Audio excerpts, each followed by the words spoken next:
I've only been with Naturetrek for about 5 years now, but I've only been doing European tours. I do quite a few at home here, but previously I've been into the nature thing for at least 30 years professionally, and I was part of setting up the South Downs National Park Authority, which is now running now. So, and I started off as a ranger, and then went on to as countryside manager, did project manager, and all sorts of things like that.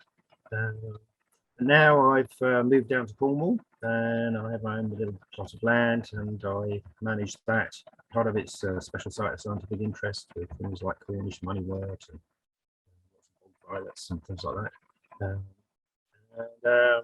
I also look after some rare breeds, so Old English goats to help manage my meadows for my orchids, and the Devon and Cornwall long-wool sheep.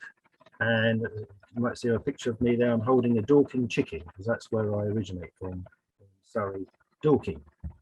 So no more ado.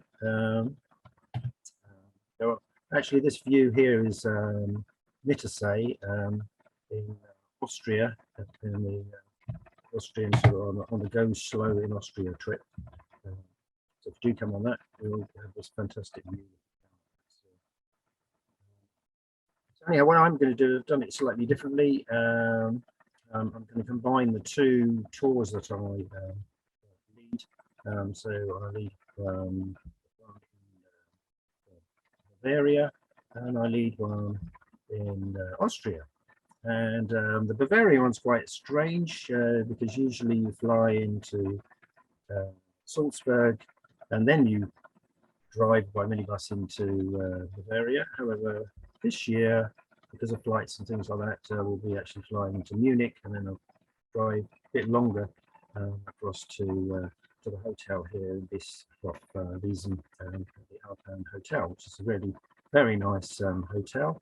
Lovely views all around, and you could just about make out perhaps the shape of a witch's head there on the horizon there. And then over in Erwald, we have a very, very amazing place. I mean, the clients said I wanted to make a little thing. I said, I've never been in a bedroom as large as that in my life. So I was quite, well, I have to admit that my bedroom is enormous as well. So it's a hotel well worth going to visit. You have fantastic views all around you as well. So, and in both hotels, wonderful staff, really, really friendly, lots of nice things to drink, and everyone is extremely friendly. So, well worth visiting.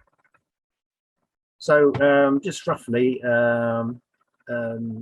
Bruce, I'm just going to interrupt. Can you just lean as far in and talk as loud as you can? You cannot hear. Quiet. So that's better. That is better. Yeah. That's all better. Okay. Thank you. Yeah. So I thought I'd show you something different. I thought I'd get a satellite picture so you can see the whole of the Alps that we've been talking about like that. So we're sort of roughly up in the north right sort of corner. So there's Erwald and there's Wiesen there as well. So you get a bit of an idea there, and that's, you can see it's Italy that sort of helps support the Alps there. So I thought it made a quite nice picture, put it all in perspective. So we do go up some mountains, but some of them are quite high, and so we do get a nice varied variety of things, but some things not quite as exciting as you heard. And as Kerry mentioned, it's very variable. It just depends on what the weather's doing. So this last year was quite interesting, and then it started off very cold, and then it was very, very warm, and that accelerated everything. So then it was really quite difficult to predict, what you could actually see out there. So some things had accelerated, and then some things were as normal as you'd expect, and things like that. So it's quite interesting. However, when we go to Bavaria and the Jena, we go up to the Jena mountain. That's the highest mountain we go up. So As you can see, it's 1,874 meters high, and you get lots of alpine chuff there, as well as if you go up the Zugspitze mountain, if you go on the go slow trip, but that's 2,962 meters. That's a lot higher, and that's quite an interesting one because we go up the cable car and we get up to the top, and then you have the opportunity to then go over a small little bridge and you go into Germany. And of course, Germany claim that this mountain, of course, it is their highest mountain. So they're very proud to go there. So it's quite interesting. The thing with the go slow trip in Austria, lots and lots of cable cars, and they're all very varied. So some are very modern, some are very sort of vintage. So it's quite exciting. And when we get up onto the Alpine meadows, we see many of the things that have been mentioned earlier, but we do get our gentians, we get lots of the false calabrines, lots of the beautiful globe flowers. Have more cluseus gentians there up on the right, and certainly in the Austrian part, and then there's a few more of the trumpets gentians more in Bavaria.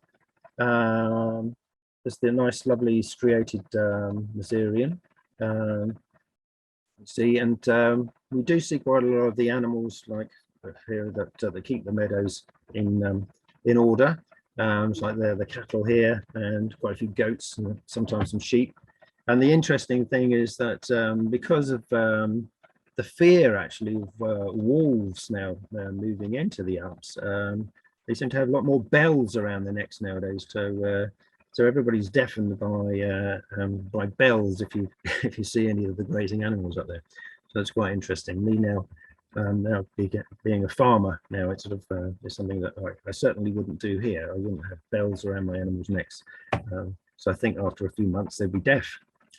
And then up in the mountains there, we have some nice, well, and above the and just below, sort of down, we get these nice sort of conifer woodlands where we might see things like the crested titmice and certainly buzzards. And I haven't got a picture here, but you saw some pictures earlier, like nutcracker. They're the things that we keep looking out for. And then some of the woodland flora things like the yellow wood violet we see down there. A lot of other things, because it always depends on what time of the year and what the seasons have been doing. So we keep an eye out for things like that. But when we're in Ehrwald, in Austria, on the Go Slow Trek, there's a beautiful larch woodland. It's a bit like pasture woodland, but it's a conifer woodland instead. So it's rather interesting. And you can look out for, there seem to be fieldfare nesting in there, and lots of spotted woodpeckers and siskin, and we see a nutcracker in there. And I don't know if you can just about make out on the edge there. There's a lot of the dark form of the red squirrels in that wood as well. So that's something you can just wander out from the hotel and wander around and just see that. But we do make a point of going for a walk in that through there later on in the week. So then we have a couple of boat trips. So we have boat trips on both tours. And this one's rather nice here. So we go out and look at this church and everything. This is in Bavaria. And on the boat, you often see the great crested grebe. And we also actually have a demonstration of a horn being blown. So you can hear the echo throughout the whole of the valley as well, like that. So that's quite an interesting, entertaining trip. And when we go into Austria, there's a Peiterbahnsee. That's another very interesting sort of trip. But what we tend to do is we walk part of the way, look at some of the flowers, and look out at and see some of the fish here, like the trout some amphibians like frogs, and but we do get quite a few orchids along the edge here, so that's rather nice. But the thing about this one is that you can only do one boat trip there and back, so you either do the whole thing and then you miss something, or so we decided on the day what we're going to do. Now, river systems, there are some very nice sort of rivers, and so this is actually back in Bavaria, and we're going up the Wimbach Valley here, and you can see on the right hand side the gorge, and quite lucky that there was actually a dipper nest, which was more or less opposite this little bridge, and you can look across and see that. Now, what's fascinating about this particular valley is as you make your way further up, you can find that there's a lot of this limestone sort of debris that's coming off the mountains, and it's just coming off in tons and tons and tons and tons. And as you go out, you end up in this big plateau area of this debris. And over the years, things have fallen off the mountains, actually established down there. So you do actually get odd things like the alpine toadflax and edelweiss as well. So right down in the valley and not up in the top of the mountains. So so it's well worth going to see that.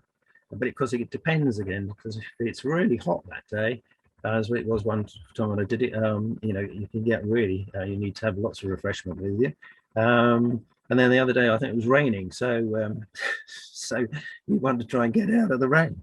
So anyway, all very exciting, and there's a lovely cafe further up the valley like that, and so you can have lots of your schnitzels and your beers and your coffees and your ice creams and all those sort of things like that.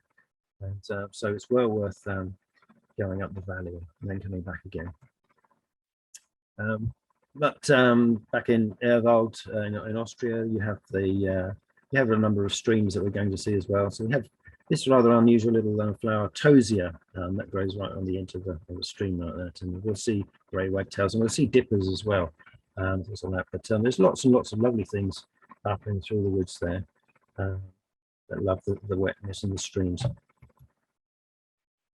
So some of the mammals that we see, I do warn you though that you'll need to bring your binoculars, because you don't. Apart from on the Bavarian trip, we can see the marmots fairly close. However, with the marmot, they're always looking out, obviously, for eagles above them and now vultures. But what tended to happen where we were, we had some glider people that had actually made their gliders into the shape of a golden eagle, and this absolutely petrified one of these marmots. But what's fascinating about the marmot is that it's just stands absolutely still and it will not move, you know, like that, but it squeaks as loud and it goes right across the whole valley and everything like that. And I kept saying, you know, there it is, and they're saying, well, there's a stick there, but where's the marmot? Where's the marmot? And of course, the marmot looked just like a stick. It was unbelievable. It would not move, but it was in this sort of strange pose. It was amazing. But otherwise, you need your binoculars or a scope or something like that, and to see the chamois usually, and certainly an ibex. And what you do is you look on the sort of horizon line on the mountains like that, and you might just make out the silhouette of it. But they are there. And up in the woodlands, then we may get lucky, but again, it depends on the season. But I did find coral roots, and we found lady slipper at different stages, but because it had been so warm, they were starting to go over, I have to admit. And even within, because I did the Austrian trip twice back to back, and the first week there were lots of sword-leaved helleborines still all around, and then by the second week they pretty well nearly disappeared. So it's a very, very quick system that's also happening out there like that. So you can never really predict what's going to happen, what you can see, but that's what makes it exciting. But you do usually see, if you keep your eyes peeled, you'll see fly orchids. And in Airvald, there's this amazing wet area down below, and you get lovely things like the marsh helleborine there, and you even get round-leaved sundews and or the drosera and things like that. So lots and lots of cotton grass as well. So really, really quite nice sort of things. As been mentioned earlier, there's a nice variety of butterflies, and this is just a tiny little bit really to give you an idea of what there is out there. There's masses of the fritillaries. I'm only showing you just a few. Lots and lots of blues, lots of browns, obviously, things like that. So absolutely amazing, and nice to see large blues, especially we were going in Bavaria, and that's quite an interesting thing. You go to the Klaus-Bachtel mountain sort of range area, and you go down this valley, and you go up on a bus, you go up, and you actually go into Austria, and then we walk down to Hintersee. And as you're coming down, you see all these interesting things like that, and there's this nice little sort of interval place where you can stop off, and you can there's a telescope sort of mounted like that, and you can hopefully see the eyrie of a golden eagle. But also, as was mentioned earlier, there's lammergei now in the valley. We didn't actually see a lammergei, but we did see griffin vulture instead. So hopefully, as the years carry on with that tour, that we will see lammergei. So, and then on the herp side, saw quite a few sort of interesting reptiles and amphibians. When it was really sort of wet, we were sort of lucky in the wooded areas. You could quite see the alpine salamander, but otherwise the things like the adder, the slow worms, and sand lizards as well. So now one of the other special things, we might be lucky from the first trip this year. They have a solstice fire festival in the Airvald area, and it's between sort of three valleys, and I don't know if you can really make that out, but about 200 people go out and trek out up into the mountains, and they set up these light displays with real fire, and some places they actually have fires right along the mountain edge, so it looks very sort of Tolkien-ish. And this festival has been going on since the Middle Ages, so it's a World Heritage event.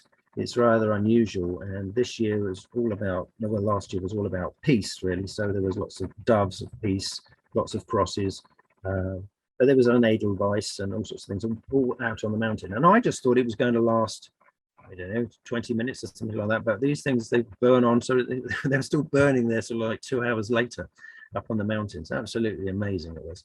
And then, if I wasn't amazed even more, you know, I thought, well, that I've never seen anything like that in my life. It was absolutely amazing, and of course, everybody said we were really lucky because the weather was fantastic. But also, then suddenly, where we went right out into the middle of the valley below Airvald, and there's two other villages, Beaverveer and Lermoos, around it, surrounding like that. And so you were surrounded by this light festival up on the mountains. And where we were down in the sort of wet grass area like that, it was all covered in fireflies. So it was absolutely amazing. So you not only had the human interaction with, you know, but you also had the natural sort of things happening at that time of the year as well. So absolutely amazing. So I can't guarantee you have the fire festival, but I can guarantee we can go down and see the fireflies, which were equally as fascinating and as amazing. On the Bavarian trip, there is an added interesting sort of thing. If you look down over this way, like that's where the hotel is actually, and you can look back up, and here is just the remains of the Eagle's Nest, which was where the Third Reich made lots of decisions before and during the war. But there are still things you can see, nice sort of alpine plants up here and things like that. And if you go, as we will do after that, we go on the Rossfeld Pass, and we can look out for the bald-headed ibis as well. But what we did actually see was we did see some golden eagles. So you know, always have those bins with you, and just never know what you might see. Now, there's another interesting excursion with the Bavarian trip, is that you actually go out of Germany and you go into Austria, and we do a trip to Salzburg. So here you can go and see the music house from the Sound of Music, but also we can sample food, lovely cakes and things like that from the Tomaselli cafe. Rather nice, and we do a little sort of a sneak view into the Salzburg Zoo. So if you don't see one of those ibex on the mountaintop, you'll certainly see one in the zoo.